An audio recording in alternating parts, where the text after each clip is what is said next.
to admit blacks. But the court was aware that the big fight was still to come. The schools, K through 12, white children and black in the same classroom.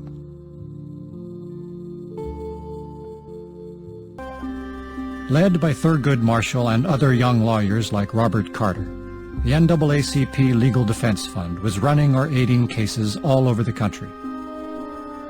The court picked 5 and consolidated them into one set of arguments, forever known as Brown versus Board of Education of Topeka, Kansas. NAACP lawyers Marshall and Carter were up against a formidable adversary, John W. Davis, a former presidential candidate making the last of his 140 appearances at the Supreme Court. But his arguments had a familiar ring. Separate wasn't necessarily unequal. Blacks should be happy with the way things were. Didn't states have the right to educate their children as they saw fit?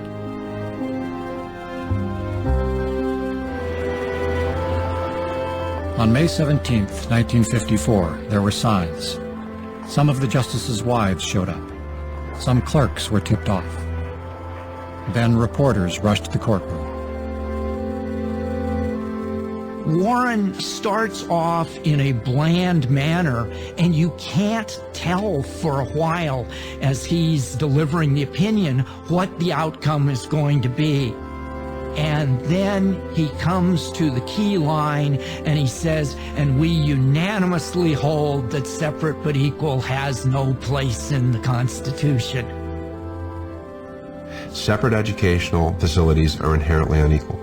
Therefore, we unanimously hold that the plaintiffs are deprived of the equal protection laws guaranteed by the 14th Amendment. Plessy v. Ferguson in education is no more, and in practice, Plessy v. Ferguson itself is no more. The era of Jim Crow, constitutionally speaking, is over.